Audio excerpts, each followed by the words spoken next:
పాపము నుండి చీకటి నుండి ఆశ్చర్యకరమగు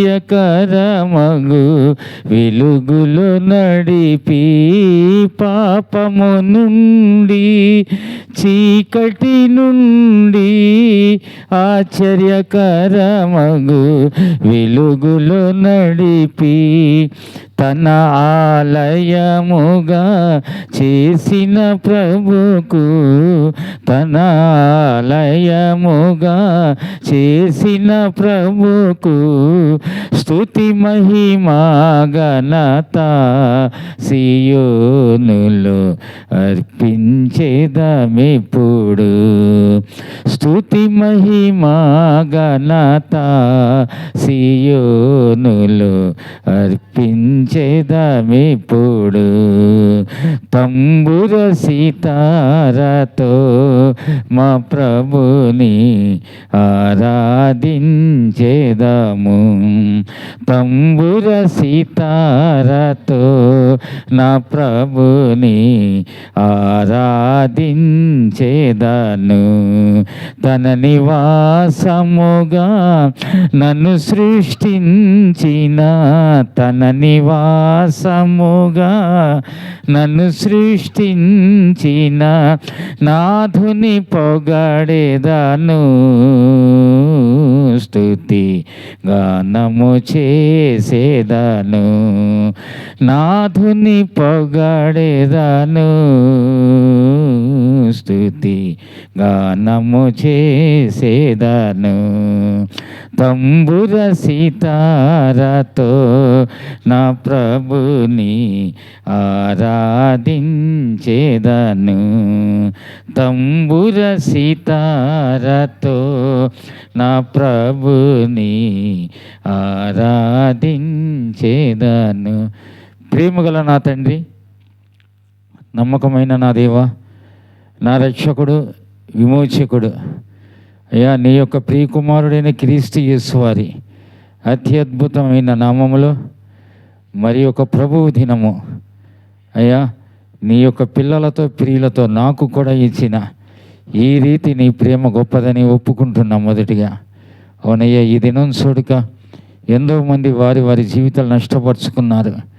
నాలో ఏ గొప్పతనం లేదు, అయోగ్యుడను, అపాత్రుడను. మరి మా తండ్రినైనా నీవు నన్ను గుర్తు చేసుకుంటూ వచ్చిన నీ ప్రేమ కొరకు స్తుతులు చెల్లించుకుంటూ ఉన్నా. ఘనమైన వాడ, అనాది కాల నీ యొక్క సంకల్పాన్ని నా పట్ల, నా కుటుంబం పట్ల, మందిరం పట్ల కూడా నీవు మరి మా తండ్రినైనా ఈ రీతిగా జరిగిస్తూ వస్తూ ఉన్న నీ యొక్క మహాకార్యము బట్టి వందనాలు చెల్లించుకుంటున్నా. ఘనమైన వాడ, నేనైతే అడుగలేదు, నేనైతే కోరలేదు. నా కొరకు ఆ యొక్క కలువరి సిలువలో మీరు బలియాగమయ్యారు నా కొరకు. అవునయ్యా, మరి మా తండ్రి, నేను ఉండవలసిన స్థలములో నీవు ఉండి నన్ను మరి మా తండ్రి ఆ యొక్క మహా ఉగ్రత నుండి, మహాకోపం నుండి కూడా తప్పించిన వాడవుగా ఉన్నందుకు వందనాలు చెల్లించుకుంటున్నా. ఘనమైన వాడ, హన్నాను నా యొక్క గమనంలో ఉంచారు. ఆమె ప్రతికూల పరిస్థితిలో నిన్ను ఆశ్రయించింది, నిన్ను అంగీకరించింది, నీ కొరకు జీవించింది. అవునయ్యా, నా జీవితంలో కూడా మరి మా తండ్రి ప్రతికూలతలు ఎన్ని వచ్చినా కానీ మరి మా తండ్రినైనా నీ యొక్క మార్గంలోనే ప్రయాణించాలని, నిన్ను నేను మార్గముగా, సత్యముగా, జీవముగా కోరుకోవాలని మరి ఒక్కసారి మీరు నాతో మాట్లాడుతూ వచ్చి నా యొక్క హృదయాన్ని బలపరుస్తూ వచ్చిన నీ ప్రేమ గొప్పదని ఒప్పుకుంటూ నీకేది కూడా చెల్లించలేక ఈ చిన్న స్తుతి ఆరాధన క్రీస్తు యేసు వారి పేరట నీకే నేను సమర్పించుకుంటున్నాను తండ్రి. ఆమేన్. మన ప్రభువు తన రక్తమిచ్చి కొన్నట్టి సంగమున ఎవరు చేరెదరు వారి ధన్యులు, పరలోకమే వారిది. ఎవరు చేరెదరు వారి ధన్యులు, పరలోకమే వారిది. పరిశుద్ధులతో సహవాసమును ఎవరు కలిగి ఉందురు, పరిశుద్ధులతో సహవాసమును ఎవరు కలిగియుందురు వారే పొందెదరు క్షేమాభివృద్ధి క్రీస్తు ప్రభువు నందు వారే పొందెదరు క్షేమాభివృద్ధి క్రీస్తు ప్రభువు నందు క్రీస్తు ప్రభువు తన రక్తమిచ్చి కొన్నట్టి సంగమున ఎవరు చేరెదరు వారే ధన్యులు పరలోకమే వారిది ఎవరు చేరెదరు వారే ధన్యులు పరలోక ప్రభు దేహ రక్తమును తిని త్రాగువారే తన యందు నిలచేదారు ప్రభు దేహ రక్తమును తిని త్రాగువారే తన యందు నిలచేదారు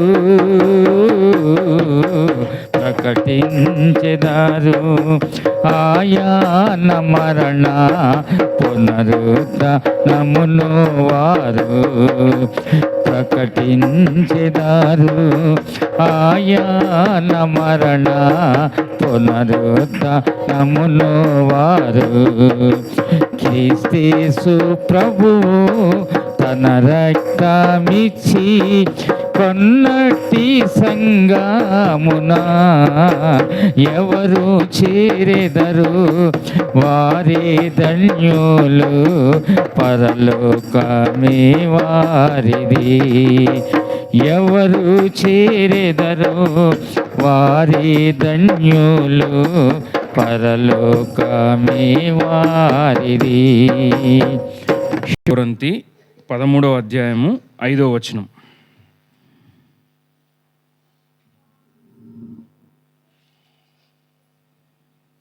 కొరింథీయులకు రాసిన పత్రిక 13వ అధ్యాయము.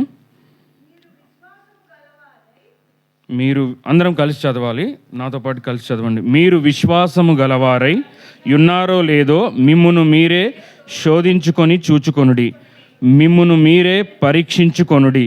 మీరు భ్రష్టులు కాని ఎడల యేసుక్రీస్తు మీలో నున్నాడని మిమ్మును గూర్చి మీరే ఎరుగరా. ప్రార్థన చేసుకుందాం. ప్రభు యొక్క సహాయాన్ని అడుగుదాం. వాక్యం కొరకు దేవుని యొక్క వాక్య వెలుగులో మనల్ని మనం దిద్దుకోవడానికి ప్రార్థన కోరుకుందాం. పరిశుద్ధుడా, ప్రేమ కలిగిన తండ్రి, కృపగల దేవా, నీకు స్తోత్రాలు నాయన. ఇప్పటి వరకు మాకు తోడైన దేవుడా నీకు స్తోత్రాలు ప్రభా నాయన. ఇక ముందు కూడా నీ కృప క్షేమాలు మాకు నాయన ఇస్తున్నందుకే నీకు స్తోత్రాలు. ఇచ్చిన లేఖన భాగాన్ని బట్టి నీకు వందనాలు నాయన. నిష్ప్రయోజకుడును బలహీనుడను మానవ నాయన ప్రభా బలహీనతలతో ఉన్నవాడును ప్రభా, నన్ను నీ సిలువ చాటును మరుగుపరిచి మీరు ప్రభా నాయన మాట్లాడమని, నన్ను వినిపించే శబ్దముగా నాయన మాత్రమే ఉంచమని, నీ సిలువ రక్తంలో నన్ను ప్రోక్షించి మాకు నాయన మాకు కావలసిన నీ మాటలను, జీవము కలిగిన మాటలను మాకు దయచేసి మా ప్రాణాత్మ శరీరాలని ఉజ్జీవింపజేయమని యేసు పరిశుద్ధ నామమున ప్రార్థించి వేడుకొంచున్నాం తండ్రి, ఆమేన్. పౌలు కొరింథీలో ఉన్న సంఘానికి 2వ పత్రికగా రాస్తున్న ఈ మాటలు 13వ అధ్యాయంలో మనం చూస్తుంది ఏమంటే, మీరు విశ్వాసము గలవారై ఉన్నారో లేదో మిమ్మును మీరే శోధించుకొని చూచుకొనుడి, మిమ్మును మీరే పరీక్షించుకొనుడి. మీరు భ్రష్టులు కాని ఎడల యేసుక్రీస్తు మీలో నున్నాడని మిమ్మును గూర్చి మీరే ఎరుగరా. అంటే మనకు విశ్వాసం ఉందో లేదో ఎవరిని పరీక్షించాలంట? మనల్ని మనమే శోధించుకొని చూసుకోవాలంట. అసలు విశ్వాసం ఉందా అని మనల్ని మనమే పరీక్షించుకోవాలంట. మరి ఎలాగా మనం పరీక్షించుకుంటాం? విశ్వాసం మనకు ఉందా లేదా అనేది ఎలా తెలుస్తుంది? మనం అందరము విశ్వాసులమా? ఇప్పుడు రక్షించబడి బాప్తిజం తీసుకున్న వాళ్ళందరూ పరిశుద్ధ గ్రంథాన్ని చేయి పట్టుకొని చూపించండి అంటే చూపించారు. మనం అందరం ఎవరిని పిలువబడుతున్నాం? బిలీవర్స్, విశ్వాసులుగా అని పిలువబడుతున్నాం. మరి మనకు నిజంగా విశ్వాసం ఉందా అనేది ఎవరు పరిశీలన చేయాలంట? మనల్ని మనమే శోధించుకొని చూసుకోవాలంట. దేని వెలుగులో? వాక్యపు వెలుగులో మన జీవితాన్ని మనల్ని మనం చూసుకుంటూ అసలు మనకు విశ్వాసం ఉందా, మనకి ఏదైనా శ్రమ కష్టము, బాధ, కన్నీరు, అనారోగ్యము, ఆవేదన ఏమైనా కలిగినప్పుడు మనము బాగా ఉన్నప్పుడు విశ్వాసం పరీక్షించబడదు. ఎప్పుడు పరీక్షించబడుతుంది? శ్రమలు, కష్టాలు, ఇబ్బందులు ఉన్నప్పుడే. ప్రతికూల పరిస్థితులు, ఇంతకుముందు మనం విన్నాం కదా చక్కని వాక్యము, ఆరాధన వాక్యం. ప్రతికూల పరిస్థితుల్లో ఏం చేసింది హన్నా? దేవుణ్ణి నమ్మింది. నీకు అన్నీ బాగున్నప్పుడు, నీ పిల్లలు బాగా చదువుకుంటున్నప్పుడు, నువ్వు పట్టిందల్లా, నువ్వు పట్టుకుందల్లా బంగారం అయింది అంటాం కదా. అంటే నువ్వు చేసే ప్రతి పని సఫలము, ఆశీర్వాదం పొందుకున్నప్పుడు దేవుణ్ణి స్తుతించడం, దేవుని మందిరానికి కుటుంబంగా రావడం గొప్ప ఏమి కాదు. నీకు ఆరోగ్యం బాగాలేదు, ప్రతికూల పరిస్థితులు ఉన్నాయి అంటే నువ్వు దేవుని కోసం ఎంతో కాలంగా వేచి చూస్తున్నావు, దేవుని యొక్క వాగ్దానం, దేవుని యొక్క ఆశీర్వాదం కోసం. కానీ అయినా నీకు జాప్యము, ఆలస్యం అవుతుంది. అప్పుడు కూడా నువ్వు అలగకుండా, కానిస్టేబుల్ ఏం చేశాడంటే అలిగి మందిరానికి రాలేదు. ఇప్పుడు చాలామంది దేవుని మీద, సేవకుల మీద అలిగే వాళ్ళు ఎక్కువైపోయారు. ఎందుకంటే వాళ్ళ భక్తి, విశ్వాసము స్థిరమైన వాక్యపు పునాది మీద లేనప్పుడు జరిగే ప్రమాదము ఇది. అంటే నీ కొరకు ప్రార్థన చేయగలుగుతారు కానీ ఏ సేవకుడైనా నీకు గర్భఫలం సేవకుడి చేతిలో ఉందా? ఎవరి చేతిలో ఉంది? గర్భఫలము యెహోవా ఇచ్చు బహుమానం. కానీ హన్నాకు తెలుసు, అక్కడ మనం గమనించిన వాక్య భాగంలో తాను అపార్థం చేసుకోబడింది. కానీ ఆయన వచ్చిన పర్పస్ మర్చిపోయిందా? మర్చిపోలేదు. కాబట్టి విశ్వాసము మనకు ఉందో లేదో అనేది మనకు శ్రమ, కష్టము, బాధ వచ్చినప్పుడు తెలుస్తుంది. మరి మనకు శ్రమల్లో గుండా వెళ్తున్నప్పుడు మనం ఎవరి వైపు చూస్తున్నాం? విశ్వాసానికి కర్తయు దాన్ని కొనసాగించే క్రీస్తు వైపు చూస్తున్నామా? లోకం వైపు, దేవుణ్ణి నమ్ముకోకుండా ఉన్న వాళ్ళే పరిస్థితే బాగుంది. నేను ప్రార్థన చేస్తున్నా, నా ప్రార్థనకు జవాబు రావట్లేదు, నాకు మేలు ఏమి లేదు. కానీ ఏ ప్రార్థన చేసుకోకపోయినా, దేవుని మందిరంలోకి రాకపోయినా, దేవునికి ఇష్టానుసారంగా జీవించకుండా లోకానుసారంగా జీవిస్తున్న వారి జీవితాల్లో అన్ని మేళ్ళు, సంతోషము, ఆశీర్వాదము ఉన్నట్టుగా కనబడుతుంది. కానీ అది స్థిరంగా నిలబడుతుందా? నిలబడదు. అంటే మిమ్మల్ని మీరే శోధించుకోవాలంట. ఎలా శోధించుకోవాలి? నాకు శ్రమ, కష్టమే వచ్చినప్పుడు నేను విశ్వాసంతో దేవుని వైపు చూస్తున్నానా, లేకపోతే మనుషుల వైపు, లేకపోతే దేవుణ్ణే దూషించే తిరుగుబాటు స్వభావం అంట. మనం ఇప్పటి వరకు చూసుకున్న లేఖన భాగాల్లో, ఆరాధనలో ఆ నరపుత్రుడా అని చెప్పిన దగ్గర ఆ ప్రజలంతా ఎలాంటి వారంట? ఇశ్రాయేలు ప్రజలు తిరుగుబాటు చేసేవాళ్ళు. ఎలాంటి వారు? తిరుగుబాటు చేసేవాళ్ళు. అక్కడ ఆకాశమా, భూమి ఆలకించుము అన్నప్పుడు కూడా అక్కడ కూడా ఆ కింద వచనాల్లో ఉంటుంది, వారు తిరుగుబాటు చేసే ప్రజలు. మనమంతా ఎవరమంట? తిరుగుబాటు చేసే ప్రజలం. ఎవరికి తిరుగుబాటు చేస్తాం? మనము దేవునికే తిరుగుబాటు చేస్తాం. దేవునికి తిరుగుబాటు చేసినప్పుడు ఆటోమేటిక్గా సేవకుడికి కానీ, సేవకు కానీ తిరుగుబాటు చేయడంలో ఆశ్చర్యం ఉందా? లేదు. చూడండి, 1 సమూయేలు 8వ అధ్యాయం. 1 సమూయేలు 8వ అధ్యాయం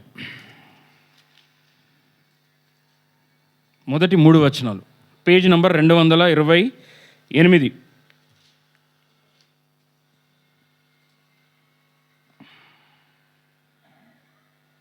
పేజ్ నంబర్ 228, 8వ అధ్యాయం మొదటి 3 వచనాలు చదువుతున్నాను, జాగ్రత్తగా చూడండి.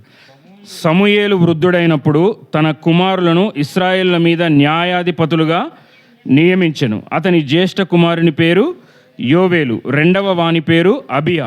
వీరు బెర్షెబాలో న్యాయాధిపతులుగా ఉండిరి. అతని కుమారులు అతని ప్రవర్తనను అనుసరింపక ధనాపేక్షులై లంచము పుచ్చుకొనుచు న్యాయమును త్రిప్పివేయగా ఇశ్రాయేలు పెద్దలందరూ కూడి రామాలో సమూయేలు నొద్దకు వచ్చి, 5వ వచనం, చిత్తగించుము, నీవు వృద్ధుడవు, నీ కుమారులు నీ ప్రవర్తన వంటి ప్రవర్తన గలవారు కారు గనుక నీ సకల జనుల మర్యాద చొప్పున మాకు ఒక రాజును నియమింపుము, అతడు మాకు న్యాయము తీర్చునని అతనితో అనిరి. మాకు న్యాయము తీర్చుటకే రాజును నియమింపుమని వారు అనిన మాట సమూయేలు దృష్టికి ప్రతికూలముగా ఉండెను. గనుక సమూయేలు యెహోవాను ప్రార్థన చేశాను. ఇది వాక్య భాగము నేను తీసుకున్నది కాదు, కానీ దేవుడు ఆరాధన వాక్యంలో చెప్పినప్పుడు నాకు అనిపించిన మాట, సంఘంతో దేవుడు ప్రేరేపణతో చెప్పమన్నాడు కాబట్టి ఈ వచనం చెప్తున్నాను. హన్నా యొక్క సమర్పణ, హన్నా యొక్క ప్రార్థన, హన్నా యొక్క దీనత్వము అంతా బాగానే ఉండి అది మనకు సమూయేలులో కనిపిస్తుంది. కానీ సమూయేలు యొక్క 2 కుమారులంట సమూయేలు వంటి ప్రవర్తన గలవారు కారంట.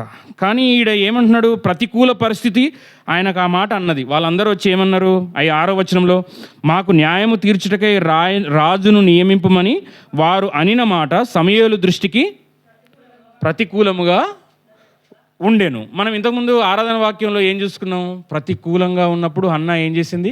అనుకూలంగా ఉండే దేవుణ్ణి ప్రార్థించి దేవుని యొక్క ఆశీర్వాదాన్ని, గర్భఫలాన్ని పొందుకుంది. ఇక్కడ కూడా వారి యొక్క ఆ మాట ఎవరికి ప్రతికూలంగా ఉంది? సమూయేలుకి ఏముంది ఇక్కడ?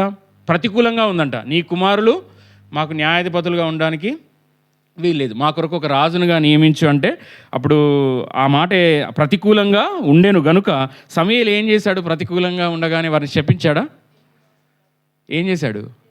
దేవునికి ప్రార్థన చేశాడు. అంటే ప్రతికూల పరిస్థితి ఏదైనా సరే ప్రార్థన చేయాలి అనేది ఎక్కడి నుంచి నేర్చుకున్నాడు?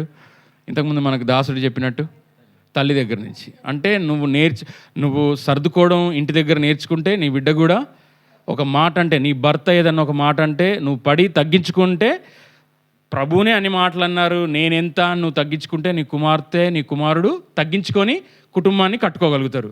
నా తల్లి ఏనాడు నా భర్తకు నా తండ్రికి విలువియ్యదు. ఒక మాట అంటే 4 మాటలు అంటదంటే నువ్వు కూతుర్ని కొడుకుని ఎలా తయారు చేస్తున్నావు? తండ్రి ఏమి చేయుట కుమారుడు చూచునో కుమారుడు అదే చేయునని యోహాను రాసిన సువార్తలో ఉంది. కాబట్టి ఈడ తల్లిని చూసి యాజకుని దగ్గర ఏలి ఎదుట ఆయన మందిరంలో ఎదుగుచుండెను అని ఉంది. కానీ చుట్టూ ఆ ఏలి కుమారులు ఇద్దరు బాగాలేకపోయినా, చుట్టూ అంతా పరిస్థితి బాగాలేకపోయినా, అంతా ప్రతికూలంగా ఉన్నా దేవుడు తగిన సమయమందు నన్ను నిలబెడతాడని దేవునికి సమర్పించుకొని నిలబడ్డాడు. ఆయన విశ్వాసము వృద్ధాప్యంలో వచ్చినప్పుడు గణపరచబడ్డది.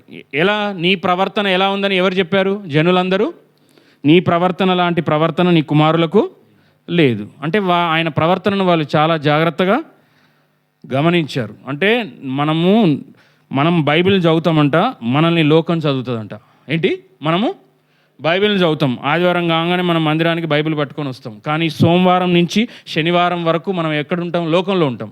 మనల్ని చూస్తూ ఉంటారు. ఒక సమస్య వచ్చినప్పుడు, ఒక ప్రాబ్లం వచ్చినప్పుడు వీరు మందిరానికి వెళ్తారు కదా, వీరి యొక్క వైఖరి ఏంటి? ఏదైనా ఒక సమస్య, ఒక కష్టం వచ్చింది వారి కుటుంబంలో, ఎలా వారి యొక్క ప్రతిస్పందన ఎలా ఉంటుంది? లోకస్తుల వలె ఇల్లు బీకి పందిరేస్తారా, లేదా ప్రార్థన చేస్తారా? సమస్య రాగానే ప్రార్థన చేసేవాళ్ళు విశ్వాసులు. మరి మాటకు మాట పెంచుకునే వాళ్ళు విశ్వాసులు అవుతారా? కారు. కాబట్టి మనము హన్నా యొక్క జీవితంలో నుంచి, సమూయేలు యొక్క జీవితంలో నుంచి మనం గమనించాల్సింది ఏంటంటే, తన కుమారులు కూడా సమూయేలు మంచిగా తన యొక్క తల్లి యొక్క అనుకరణ, ప్రవర్తన అంతా తీసుకోగలిగాడు. కానీ ఒక మంచి తండ్రిగా నిలబడలేకపోయాడు. బైబిల్లో చాలామంది ఉన్నారు, వాళ్ళు ఎంతో గొప్ప కార్యాలు చేశారు. కానీ ఒక సమూయేలు కూడా ఒక సక్సెస్ఫుల్ ఫాదర్ కాదు. అది నేను చెప్తున్నాను అన్నమాట, పరిశుద్ధ గ్రంథంలోనే ఉంది. కానీ తన తల్లి మాత్రం ఒక సక్సెస్ఫుల్ తల్లి. ఆమె సేవ చేయలేకపోవచ్చు, కానీ తన బిడ్డను మాత్రం దేవుని కోసము సమర్పించుకొని నిలబడ్డది. కాబట్టి పరిచర్య చేస్తున్న, మనం పరిచర్యలో చేయి వేసిన, బలలో వేసిన, మనం సేవలో ఉన్న మన బిడ్డలు ఎక్కడ ఉంటున్నారనేది మాత్రం ఖచ్చితంగా దేవుడు అడుగుతాడు. కాబట్టి ఎప్పుడు దైవ సేవకులుగా ఉండేవారు భయపడాల్సింది కూడా ఏంటంటే తన బిడ్డలు ఎక్కడున్నారని. చాలామంది, అంటే నేను ఎవరిని విమర్శించడం కాదు, కానీ వారు సేవ చేస్తుంటారు, వారి పిల్లలు ఆంధ్రాలో కానీ, ఇక్కడ కానీ, తెలంగాణలో కానీ, వారి బిడ్డలు ఫారెన్లో ఎక్కడో. ధనాపేక్ష సమస్తమైన కీడులకు మూలం. సేవకుడు సేవ చేస్తుంటారు, మరి బిడ్డలు ఏం చేయాలి? సేవ చేయాలి. కానీ వారు మాత్రం సాఫ్ట్వేర్లు, హార్డ్వేర్లు, ఏదేదో వేర్లు అవుతున్నారు. అసలైన జీవం గల వేరును పట్టుకోకుండా ఏదేదో వేర్లు అయ్యి భ్రష్టులు అయిపోతున్నారు. కానీ అలా మనం ఉండకూడదు. ఈ వచనాన్ని బట్టి మనం నేర్చుకోవాల్సింది ఏంటంటే, మనం విశ్వాసం మనకు ఉందో లేదో మనం ఏం చేయాలంటే మనల్ని మనమే శోధించుకొని, పరీక్షించుకొని. మనం ఇంతకుముందు పాట కూడా పాడాం. ఏం పాట అది? భయపడకము మేము. చూడండి, అది 200 ఒక మంచి పాట పాడారు, 259వ పేజీ తీయండి. అది మంచి వచనం. అంటే కోసింక్ ఎలా అవుతుందంటే, నేను చూసుకుంది అంటే నేనేం వాక్యము సిద్ధపడ్డానో, దేవుడు ఏది ఇచ్చాడో, ఆరాధన వాక్యంకి ఏముందో సింక్ దేవుడు అలా, అంటే పరిశుద్ధ గ్రంథంలో 26 పుస్తకాల్లో ఉన్న సింక్ అట్లా ఇస్తాడు. చూడండి 259వ పాట, అందులో మొదటి చరణం చూడండి. మొదటి చరణం, దైవ భ్రష్టులమైని మమ్మును దివ్యంపుగా రక్షించే దివారాత్రులు దేవుడే కాయును. మనం ఇప్పుడు చూడండి 2వ కొరింథీ 13వ అధ్యాయము 5వ వచనం.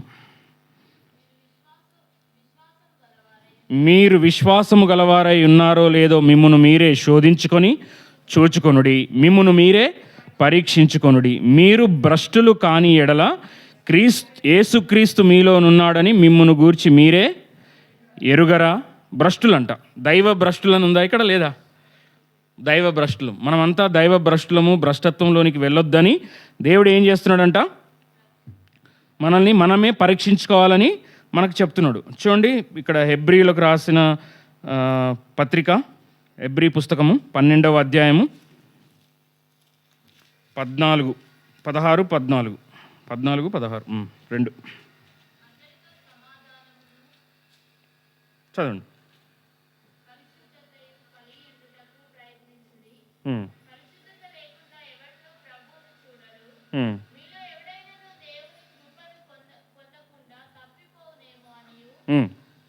చేదైన వేరు ఏదైనను మొలచి కలవరపరచుట వలన అనేకులు అపవిత్రులైపోదురేమో అనియు, ఒక పూట కూటి కొరకు తన జ్యేష్ఠత్వపు హక్కును అమ్మివేసిన ఏశావు వంటి భ్రష్టుడైనను వ్యభిచారి అయినను ఉండునేమో అనియు జాగ్రత్తగా చూచుకొనుడి. ఏశావు ఆ తర్వాత ఆశీర్వాదము పొందగోరి కన్నీళ్లు విడుచుచు దానికోసము శ్రద్ధతో వెతికినను మారు మనస్సు పొందని అవకాశము దొరకక విసర్జింపబడెనని మీరెరుగుదురు.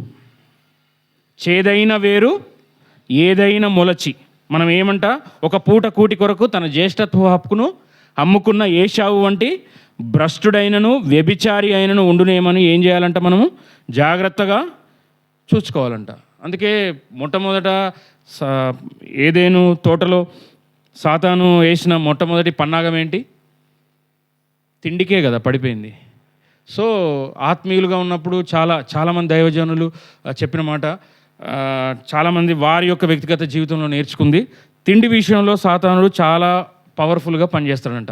ముఖ్యంగా యవ్వనస్తులు తన యవ్వన కాలంలో ఉన్నప్పుడే తిండి కోసము, నిద్ర కోసము మనము వాటిని కంట్రోల్లో పెట్టుకోవాలంట. అలనాడు దానియేలు కూడా అంతే. అపవిత్రమైన వాటిని నేను ముట్టుకోవద్దని ఏం చేశాడు? తన శరీరాన్ని అపవిత్రపరచుకోకుండా ఆహారం తినను అని చెప్పగలిగాడు. కానీ ఇక్కడ ఒక పూట కూటి కొరకు తన జ్యేష్ఠత్వను ఎవరు అమ్ముకున్నారు? ఏశావు ఎలాంటి వాడంట? భ్రష్టుడంట, ఇంకా వ్యభిచారి అంట. భ్రష్టుడైనను వ్యభిచారి అయినను ఉండునేమో అని జాగ్రత్తగా చూసుకోండి. కానీ తర్వాత ఆయన రిపెంట్ అయ్యి వచ్చాడు. 17వ వచనంలో, ఏశావు ఆ తర్వాత ఆశీర్వాదం పొందగోరి కన్నీళ్లు విడిచుచు దానికోసము శ్రద్ధతో వెతికినను మారు మనసు పొందని అవకాశము దొరకక విసర్జింపబడినని మీరు ఎరుగుదురు. నీకు ఆరోగ్యం బాగున్నప్పుడే, మందిరము నీకు అవకాశం ఉన్నప్పుడే, అన్నీ ఉన్నప్పుడే మారు మనసు పొందడానికి దేవుడు నీకు ఇచ్చిన అవకాశాలన్నీ, దేవుడు దీర్ఘశాంతము కలవాడే. కానీ ఆయన దీర్ఘశాంతంతో చెలగాటాలు ఏ ఒక్కరూ ఆడొద్దు. ఆయన మారు మనసుకు పొందడానికి నీకు దైవ సేవకుల ద్వారా హెచ్చరికలు, దిద్దుబాట్లు, క్రమశిక్షణ, వాక్యము నీకు నేర్పిస్తూ ఉన్నప్పుడు నువ్వు వాటిని వినలేదనుకో, అప్పుడు నీకు ఆశీర్వాదం పొందగోరి నువ్వు కన్నీళ్లు విడిచినా కానీ నీకు దేవుని యొక్క ఆశీర్వాదము రాదు, దొరకదు. మనం ఇంతకుముందు ఆరాధనలో వాక్యంలో కూడా చూసుకున్నాం. 30 వెండి నాణేలకు యేసుక్రీస్తుని ఏం చేశాడు? అమ్మేశాడు. అమ్మేసి వచ్చిన తర్వాత పశ్చాత్తాపడ్డాడు. కానీ అప్పటికే సమయం, ఎక్కడ వెళ్ళి పశ్చాత్తాపడ్డాడు? దేవుడి దగ్గరికి వెళ్ళి పశ్చాత్తాపడ్డాడు అన్నట్టు లేదు బైబిల్లో.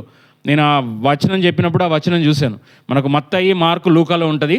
ఆయన వాళ్ళ దగ్గరికి వెళ్ళి ఆ వెండి నాణేలు ఇచ్చేసి నేను నిరపరాధి రక్తమును చిందించాను అని చెప్పి పశ్చాత్తాపడ్డాడు. తర్వాత ఏమైనా ఉపయోగం ఉందా అంటే, దీపం ఉన్నప్పుడే ఇల్లు చక్కబెట్టుకోవాలి. కాబట్టి నీకు అవకాశం దేవుడు ఇస్తున్నాడు.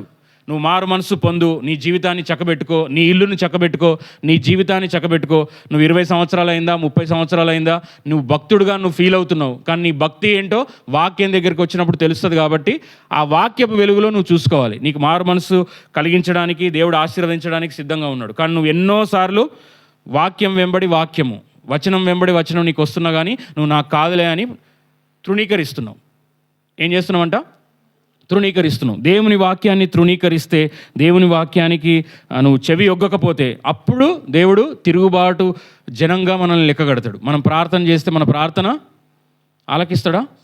ఆలకించడు. అప్పుడు ఎవరితో మాట్లాడతాడు? ఇంతకుముందు మనం వచనంలో చూసుకున్నట్టు, ఆకాశమా ఆలకించుము, భూమి చెవి యొగ్గుము. ప్రకృతి, నువ్వు మాట వినకపోతే ప్రకృతి మొత్తం దేవుని మాట వింటది. వింటదా? వినదా? భూమియు దాని సంపూర్ణతయు దేవునిదే, ఆ యెహోవావే. అంటే ఈ ప్రకృతి కానీ కంప్లీట్గా దేవుని యొక్క మాట వింటది. సూర్యుడు కానీ, చంద్రుడు కానీ, పక్షులు కానీ, వృక్షాలు కానీ వృక్షాలు కూడా దేవుని మాట వింటాయి. వింటాయా వినవా? యోనా అక్కడ సొర చెట్టు దగ్గర ఉన్నాడు. ఆయన పురుగును రప్పించగానే ఆ చెట్టు ఏమైంది? ఎండిపోయింది. సముద్రంలో ఉన్న చేప కూడా యోనాను మింగమంటే మింగింది. ఏలియాకు ఆహారం తీసుకెళ్ళమంటే కాకులు దేవుని మాట విన్నాయా లేదా? కాకోలం విన్నాయి.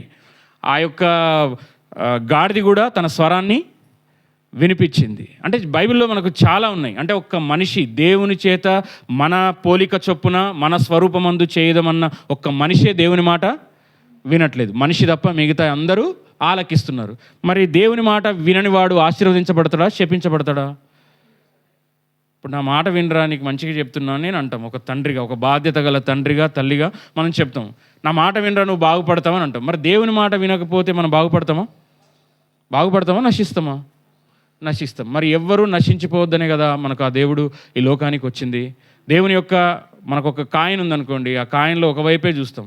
దేవుడు దీర్ఘశాంతం గలవాడు, ప్రేమ స్వరూపి, కరుణా సంపన్నుడు, మనోహరుడు, అద్భుతములు చేయవాడు, అవన్నీ బాగానే ఉంది. కానీ ఆయన కాయిన్కి ఇంకొక వైపు ఆయన న్యాయాధిపతి, తప్పుకు శిక్ష వేస్తాడు, తీర్పు తీర్చే వాడు, ధవల సింహాసనం అనే తీర్పు మనకు ఉంది. మనం ఓన్లీ ఒకవైపే చూసి ఆయన నేనేం చేసినా ఇంకా సమయం ఉందిలే, ఈ వారం కాకపోతే ఇంకో వారం, ఇప్పుడు కాకపోతే ఇంకొక చాలామంది బాప్తిజానికి కూడా వాయిదాలు వేస్తారు. నేను ఇంకా ఇప్పుడే కాదు, తర్వాత తీసుకుంటా.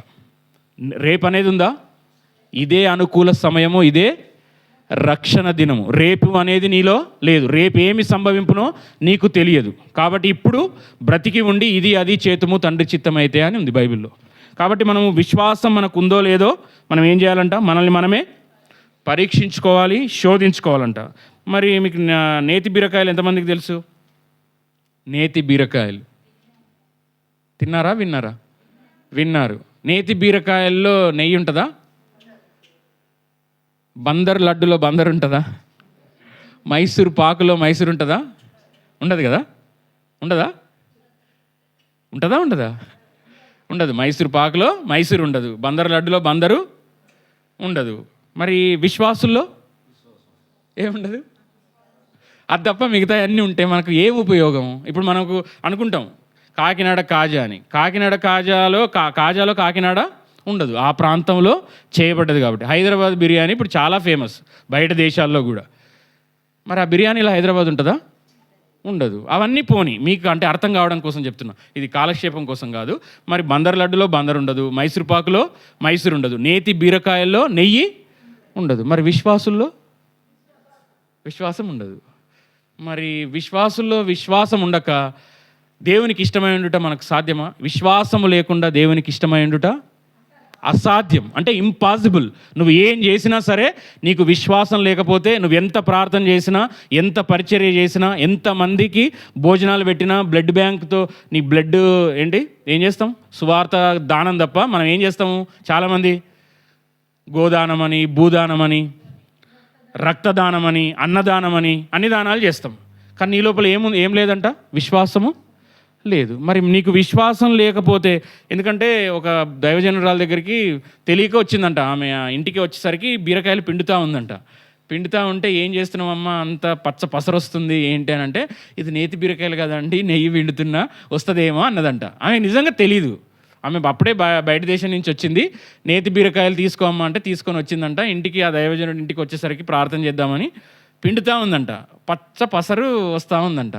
మరి మనల్ని పిండితే మన లోపల ఏమొస్తుంది? విశ్వాసం వస్తుందా మనకు? అంటే పిండడం అంటే ఏంది? సాతాను మనకి ఏదో ఒక శ్రమ, కష్టము, ఇబ్బంది, ఇరుకు గురి చేస్తాడు. అప్పుడు నీ లోపల నిజమైన విశ్వాసము, అసలైన ఆత్మీయత, నువ్వు బాగున్నప్పుడు అంత ఆత్మీయంగానే మాట్లాడతాం. ఇప్పుడు నేనైనా సరే బాగా కోపం వచ్చింది, అప్పుడు శాంతంగా, వాక్యానుసారంగా, హంబుల్గా మాట్లాడడం సాధ్యమా? కోపంగా ఉన్నప్పుడు సాధ్యమా? మన అసలైన ఆత్మీయత మనకు కోపంగా ఉన్నప్పుడు, మనకు శ్రమల్లో ఉన్నప్పుడు, మన ఒరిజినల్ హృదయము నిండిన దానిని బట్టి నోరు మాట్లాడను. ఒకవేళ నీ హృదయంలో వాక్యము, దేవుని యందు భయము నీ గుండెల్లో ఉంటే, ఎదుటివాడు ఎంత ప్రతికూలంగా ఉన్నా, ఎన్ని నీకు రెచ్చగొట్టే మాటలన్నా, నిన్ను తిట్టినా, విసిగించినా, నీ లోపల నుంచి ప్రతిస్పందన ఏమొస్తుంది? కృపాసహితమైన మాటలే నీ లోపల వస్తాయి. శిష్యులకు తగిన మాటల చేత ఊరడించు మాటలే వస్తాయి. ఇంపైన మాటలే వస్తాయి. రుచిగల మాటలే వస్తాయి. ఉప్పు వేసినట్టుగా ఉండే మాటలే వస్తాయి. కానీ నీ లోపల కోపం వచ్చినప్పుడు, నీకు చుట్టూ ఉన్న పరిస్థితులను బట్టి, బాలేని పరిస్థితులను బట్టి నీకు ఏ మాటలు వస్తున్నాయో దాన్ని బట్టే నీ హృదయ స్థితి మనం గమనించవచ్చు. మనకు విశ్వాసుల్లో విశ్వాసపూరితమైన మాటలు, ప్రేమతో కూడిన మాటలే రావాలి. మరి అలాంటివి వస్తున్నాయా? చెప్పాలి, వస్తున్నాయా? మరి ఇక్కడ ఏమంటున్నాడు? విశ్వాసం ఉందో లేదో మీరు పరీక్ష చేసుకో అన్నాడు. ఈ విశ్వాసం గురించి మనం చూసుకోవడానికి మనము మత్తయి సువార్త 8వ అధ్యాయంలోకి వద్దాం. అంటే ఇక్కడ ఒక ఉదంతం ఉంది. ఈ ఉదంతంలో నుంచి దేవుడు మనకు నేర్పించవలసిన పాఠాలు చాలా జాగ్రత్తగా వినాలి. మత్తయి సువార్త 8వ అధ్యాయము, పేజీ నంబర్ 8, 5వ వచనము నుంచి 13వ వచనం వరకు నాతో కలిసి చదవాలి. పేజీ నంబర్ 8, మత్తయి సువార్త 8వ అధ్యాయము 5వ వచనం తీశారండి. ఆయన కపెర్నహూములో ప్రవేశించినప్పుడు ఒక శతాధిపతి ఆయన యొద్దకు వచ్చి, ప్రభువా, నా దాసుడు పక్షవాయువుతో మిగుల బాధపడుచు ఇంటిలో పడి ఉన్నాడని చెప్పి ఆయనను వేడుకొనెను. యేసు, నేను వచ్చి వాని స్వస్థపరచెదనని అతనితో చెప్పగా, ఆ శతాధిపతి, ప్రభువా, నీవు నా ఇంటిలోనికి వచ్చుటకు నేను పాత్రుడను కాను. నీవు మాట మాత్రము సెలవిమ్ము, అప్పుడు నా దాసుడు స్వస్థపరచబడును. నేను కూడా అధికారమునకు లోబడిన వాడను. నా చేతి క్రింద సైనికులున్నారు. నేను ఒకరిని పొమ్మంటే పోవును, ఒకరిని రమ్మంటే వచ్చును. నా దాసుని పని చేయమంటే చేయునని అతని ఉత్తరమిచ్చెను. యేసు ఈ మాట విని ఆశ్చర్యపడి వెంట వచ్చుచున్న వారిని చూచి, ఇశ్రాయేలులో నెవనికైనను నేనింత విశ్వాసం ఉన్నట్టు చూడలేదని నిశ్చయముగా మీతో చెప్పుచున్నాను. అనేకులు తూర్పు నుండి పడమటి నుండి వచ్చి అబ్రహాముతో కూడాను, ఇస్సాకుతో కూడాను, యాకోబుతో కూడాను పరలోక రాజ్యమందు కూర్చుందురు గాని రాజ్య సంబంధులు వెలుపటి చీకటిలో త్రోయబడుదురు. అక్కడ ఏడుపును పండ్లు కొరుకుటయు నుండునని మీతో చెప్పుచున్నానా నేను. అంతటా యేసు, ఇక వెళ్ళుము, నీవు విశ్వసించిన ప్రకారము నీవు అవునుగాక అని శతాధిపతితో చెప్పెను. ఆ గడియలోనే అతని దాసుడు స్వస్థత నొందెను. ఇక్కడ దేవుడు చెప్పిన ఈ మాట మనకు మళ్ళీ ఈ 4 సువార్తల్లో లూకా సువార్తలో ఉంటుంది. సేమ్ ఇదే కంటెంట్, ఇదే మాట లూకా సువార్త 7వ అధ్యాయము మొదటి 10 వచనాల్లో ఉంటుంది. అంటే మీకు చెప్తున్నాను నేను. ఇక్కడ మనం గమనించాల్సింది ఏంటంటే 8వ అధ్యాయం మొదటి వచనం, ఆయన కపెర్నహూములో ప్రవేశించినప్పుడు. చాలు, ఇక్కడ ఆగండి. యేసయ్య నా జీవితంలోనికి ప్రవేశించినప్పుడు, నీవు సమస్యల గుండా, బాధల గుండా, అనారోగ్యం గుండా మందిరంలోనికి, దీవము గల దేవుని సన్నిధానంలోనికి ప్రవేశించినప్పుడు, అంటే మన లోపలికి ఎన్నో ప్రవేశిస్తాయి. ఇతరులు అన్న మాటలు ప్రవేశిస్తున్నాయి, లేకపోతే బాధలు ప్రవేశిస్తున్నాయి, అనారోగ్యం, వైరస్ కూడా ప్రవేశిస్తుంది. మీరు గుర్తుపెట్టుకోండి, ఇప్పుడు నాకు ఆరోగ్యం ఉంది, నా ఆరోగ్యం స్ప్రెడ్ అవుద్దా? నాకు వ్యాధి ఉంది, ఏదో ఒక వ్యాధి ఉంది. ఇప్పుడు మీకు అంత ఎగ్జాంపుల్ ఏముంది? కరోనా ఉంది. ఎంత వ్యాప్తి చెందింది, ఎంత చేసింది? అతలాకుతలం చేసేసింది ప్రపంచాన్ని. ఎక్కడో వచ్చింది, ఎక్కడో పుట్టింది. ఎక్కడ దాకా వచ్చింది? ప్రపంచమంతా వచ్చింది. మరి అంటే బైబిల్లో అంటే జాగ్రత్తగా ఉండు అని ఎందుకు చెప్తున్నాడు అంటే, మన లోపల వ్యాధి అనేది చాలా విపరీతంగా స్ప్రెడ్ అవుద్ది. మన నుంచి మన కుటుంబానికి, ఒకరికి జలుబైనా, ఒకరికి జ్వరం వచ్చినా, లేకపోతే ఏదైనా కానీ మనం డ్యూటీలకు వెళ్ళినా, కాలేజీలకు వెళ్ళినా స్ప్రెడ్ అవుద్ది. మరి నీ నుంచి విశ్వాసం స్ప్రెడ్ అవుతుందా? నీ నుంచి భక్తి స్ప్రెడ్ అవుతుందా? నీ నుంచి సత్ప్రవర్తన, దేవునికి భయపడేది స్ప్రెడ్ అవుతుందా? మనం అది గమనించుకోవాలి. ఇక్కడ ఏం చేశాడంట? ఆయన కపెర్నహూములో ప్రవేశించినప్పుడు ఒక శతాధిపతి ఎవరి దగ్గరకు వచ్చాడు? ఆయన యొద్దకు వచ్చి, నువ్వు నష్టం గుండా, కష్టం గుండా, అనారోగ్యం గుండా, బాధల గుండా, ఒంటరితనం గుండా, నిందల గుండా, ఎన్నో పరిస్థితుల గుండా నువ్వు జీవం గల దేవుణ్ణి నీ సొంత రక్షకుడుగా అంగీకరించావు. నీ లోపలికి ఎవరు ప్రవేశించారు? క్రీస్తు ప్రవేశించాడు. ఆ కపెర్నహూములోకి ఎవరు ప్రవేశించారు? యేసుక్రీస్తు ప్రవేశించాడు. మరి క్రీస్తు నీలోనికి ప్రవేశించినప్పుడు నువ్వు నీ బాధ, నీ కష్టం ఎవరికి చెప్పాలి? దేవునికి చెప్పాలి. మరి క్రీస్తు నాలో ఉన్నాడు అంటావు, నేను విశ్వాసిని అంటావు, నీ బాధలు దేవుని తప్ప మిగతా వాళ్ళందరికీ చెప్తావు. మరి నువ్వు విశ్వాసివేనా? పరిశీలన చేసుకోవాలి. వాక్యపు వెలుగులో మనం పరిశీలన చేసి, శతాధిపతి ఆయన యొద్దకు వచ్చి ఏమన్నాడు? ఈ శతాధిపతి అనే అతను అన్యుడు. ఎవరు? అన్యుడు, విశ్వాసి కాదు. శత అంటే 100 మందికి ఆయన ఏంటంట? అధిపతి అంట. దశము అంటే దశమ భాగం అంటాం. దశము అంటే 10. శతము అంటే శతాధిపతి అంటే 100 మంది. 100 మంది మీద ఈయన ఏంటంట? అధిపతి అంట. ఆయన ఏమంటున్నాడు 6వ వచనంలో 8:6, ప్రభువా నా దాసుడు పక్షవాయువుతో మిగుల బాధపడుచు ఇంటిలో పడి ఉన్నాడని చెప్పి ఆయనను వేడుకొనెను. చాలు. ఇక్కడ ఏమంటున్నాడు? నాకు అనారోగ్యం ఉంది, నా ఇంట్లో నా భార్యకు బాగాలేదు, నా బిడ్డకు బాగాలేదు, నా ఆర్థిక పరిస్థితి బాగాలేదని వచ్చాడా? దేనికోసం వచ్చాడు ఆయన? ఒక అన్యుడు యేసుక్రీస్తు దగ్గరికి, యేసుక్రీస్తు యొక్క దైవత్వం గురించి, యేసుక్రీస్తు యొక్క ప్రభావం గురించి విని దేవుని దగ్గరికి వచ్చాడు. వచ్చి ఏమడుగుతున్నాడు? నా దాసుడు పక్షవాయువుతో మిగుల బాధపడుచున్నాడు. ఎక్కడ బాధపడుచున్నాడు? ఇంటిలో బాధపడుచున్నాడు. మరి నువ్వు ఎప్పుడు చూసినా మందిరంకి వచ్చినా, లేకపోతే ఎవరి దగ్గర సేవకుల దగ్గరికి వచ్చినా, మీ ఇంట్లో ప్రార్థన చేసుకున్నా, ఏది చేసినా మనం చేసేది ఏంటి? నా కోసం ప్రార్థన చేయండి, లేదంటే నా కుటుంబం కోసం, నా రక్త సంబంధికుల కోసం ప్రార్థన చేయండి. మరి ఆయన దగ్గర ఉన్న ఆయన దాసుడు, ఒక అన్యుడు, తన ఇంట్లో ఉన్న, తన కింద పనిచేస్తున్న దాసుడు బాగలేకపోతే ఏం చేస్తున్నాడు? దేవుని దగ్గర వేడుకుంటున్నాడు. ఎవరిని వేడుకుంటున్నాడు? దేవుణ్ణి వేడుకుంటున్నాడు. అంటే విజ్ఞాపన చేస్తున్నాడు. మరి మనము ఎప్పుడు చూసినా మన గురించే ప్రార్థన, మరి ఇక్కడ విజ్ఞాపన ప్రార్థన చేస్తున్నాడు. శతాధిపతి చేస్తున్నాడా లేదా? నా దాసుడు బాలేడయ్యా, పక్షవాయంతో బాధపడి ఉన్నాడు, నువ్వు వచ్చి యేసు, అందుకు ఏమంటాడు?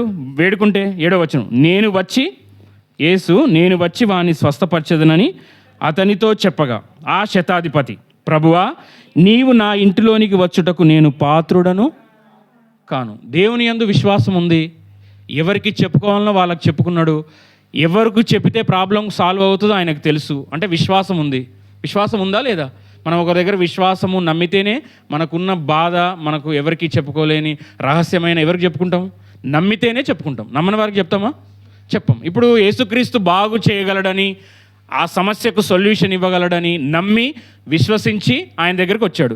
వస్తే ఏమంటున్నాడు యేసు ప్రభు? నేను వచ్చి ఆయనను స్వస్థపరుస్తానని చెప్పాడు. చెప్తే ఆయన అంటున్నాడు 8వ వచనంలో, ఆ శతాధిపతి, ప్రభువా నీవు నా ఇంటిలోనికి వచ్చుటకు నేను పాత్రుడను కాను. అదే మనమైతే ఏమంటాం? నేను శతాధిపతిని, నువ్వు ఇంట్లోకి వచ్చుటకు నేను పాత్రుని కాకపోతే ఇంకెవరిని పాత్రలు అవుతావు? ఈ ఆతిథ్యము, ఈ విందు, ఈ శాల్వాలు, లేకపోతే ఈ విందు భోజనం అందుకోవడానికి నేను అర్హుడిని కాకపోతే ఇంకెవరు ఉన్నారని పక్క వాళ్ళని కూడా తోసేసి మనం ముందుకెళ్తాం. ఏమో ఇక్కడ యథార్థవంతులు ఎంతమంది? నేనైతే ఆ ప్లేస్లో ఉంటే నేను పాత్రుని కాకపోతే ఇంకెవరు పాత్రులు ప్రభువా, ఇంతగా చేస్తున్నా కదా రండి అంటామా మనం? నేను పాత్రుడిని కాదని మనం అంటామా? ఆ శతాధిపతి అన్నాడంట. అంటే ఇక్కడ శతాధిపతిలో గమనించాల్సింది ఏంటంటే, మొట్టమొదట విశ్వాసం కలిగి దేవుని దగ్గరికి వచ్చాడు అన్యుడైనప్పటికీ. 2, ఆయన లోపల ఏముంది? తగ్గింపు ఉంది.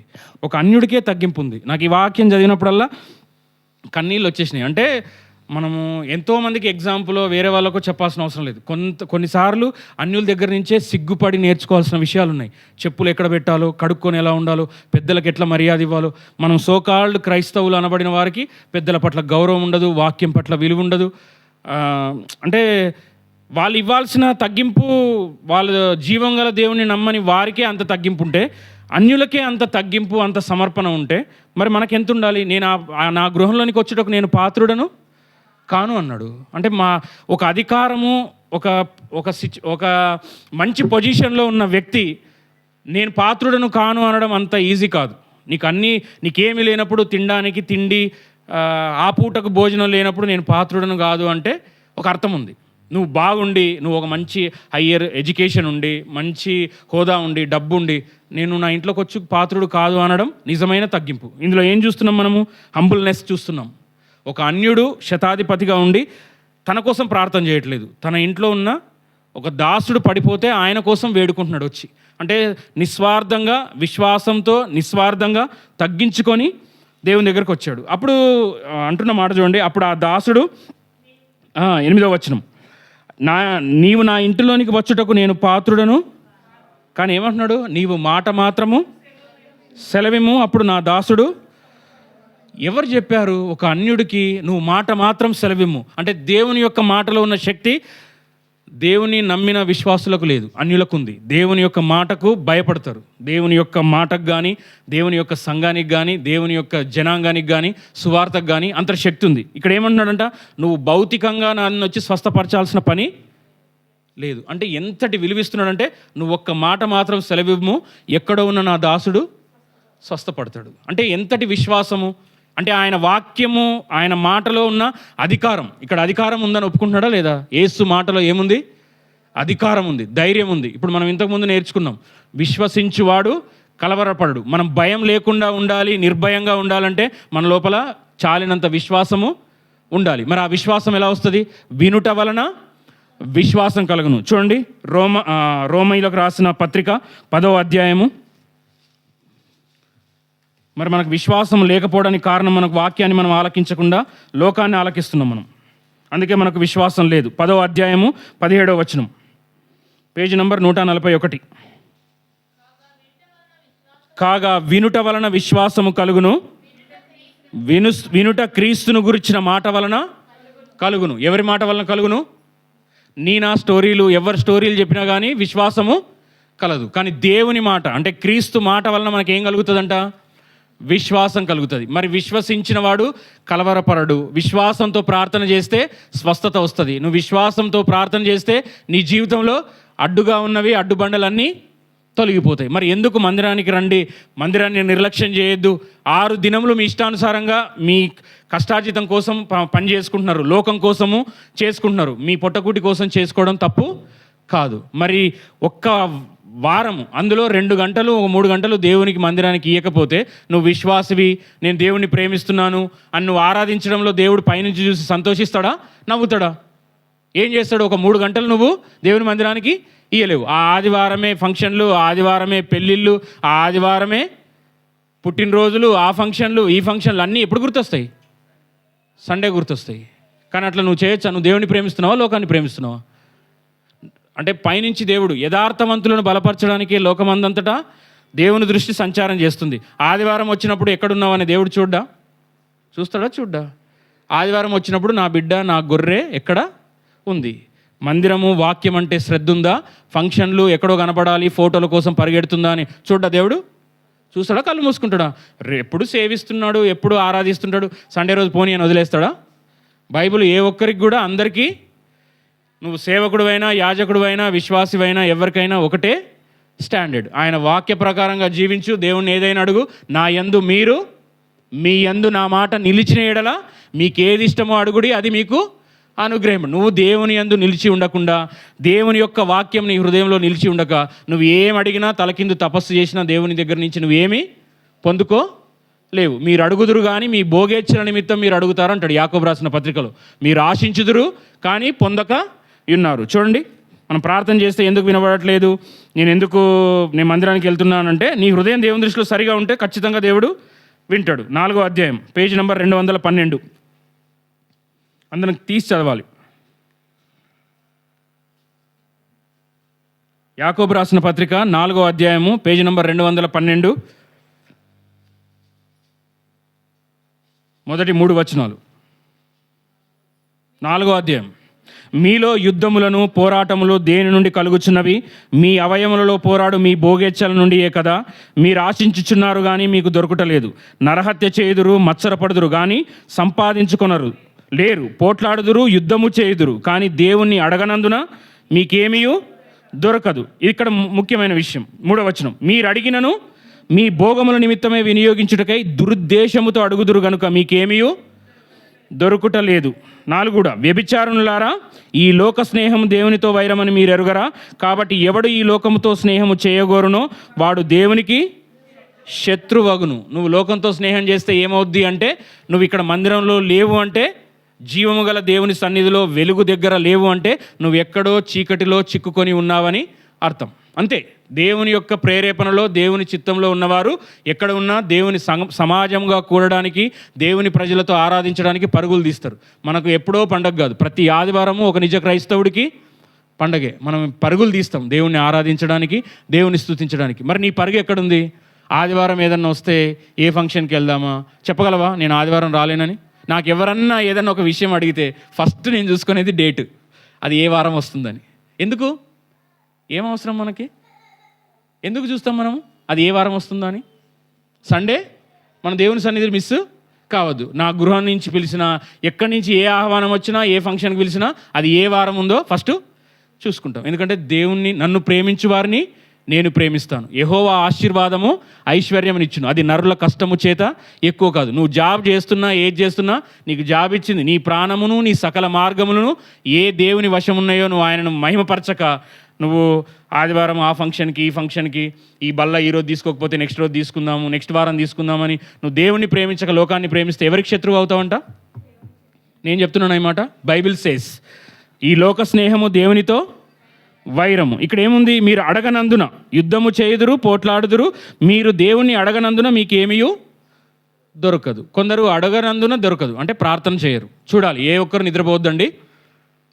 వాక్యం చెప్తున్నప్పుడు ఏ ఒక్కరు నిద్రాశక్తితో ఉండొద్దు. అది నిద్ర అనేది దేవుని ఆత్మ కాదు. కాబట్టి ఏంటంట, మీరు అడగనందున దేవుణ్ణి దగ్గర నుంచి ఏమీ పొందుకోలేరంట. అడగను అంటే ప్రార్థన చేయడం.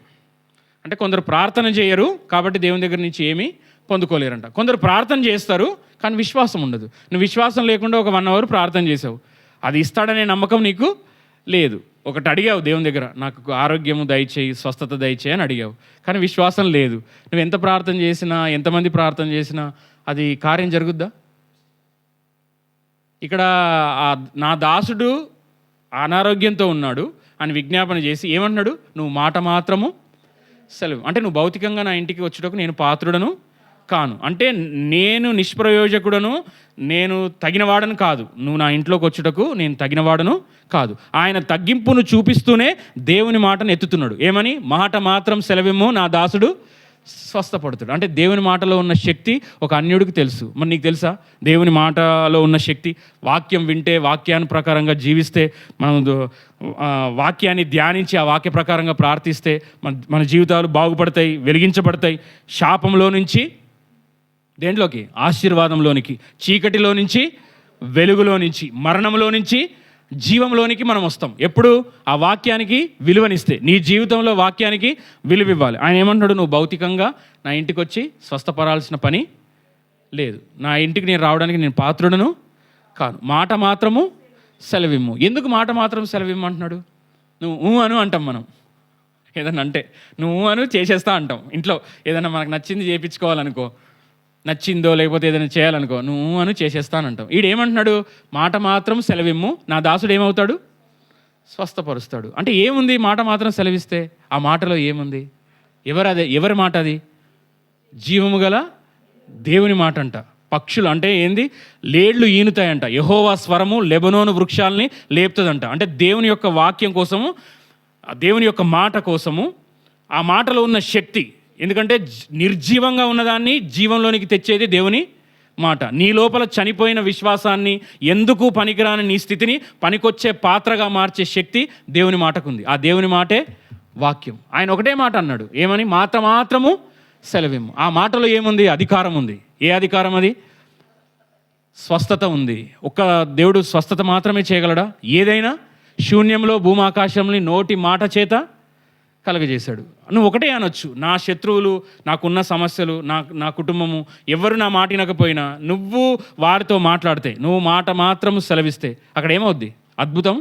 నువ్వు చెప్తే వినకపోవచ్చు, కానీ ఎవరు చెప్పాలో వారిని చెప్పే విధంగా నువ్వు ప్రార్థన చేస్తే, ఆయన చెప్తే నేను వినను అన్నట్టు లేనే లేదు. ఎలాంటి వాడినైనా బెండు తీసి వినేలాగా చేస్తాడు. కొందరు మొరాయిస్తారు, కానీ ఆ మొరాయించే వాళ్ళని కూడా ఎలా చేస్తాడు? శిక్ష అనే దండముతో క్రొవ్విన గొర్రెలనంట. ఏజ్కేల్ 34లో ఉంటుంది. శిక్ష అనే కొవ్విన గొర్రెలకు శిక్ష అనే దండము ఉపయోగిస్తారంట. బలహీనులకు బలమైన ఆహారాన్ని ఇస్తాడు, బలిసి కొట్టుకుంటున్న వాటికి ఏం చేస్తాడు? నేను చెప్పట్లేదు ఈ మాట.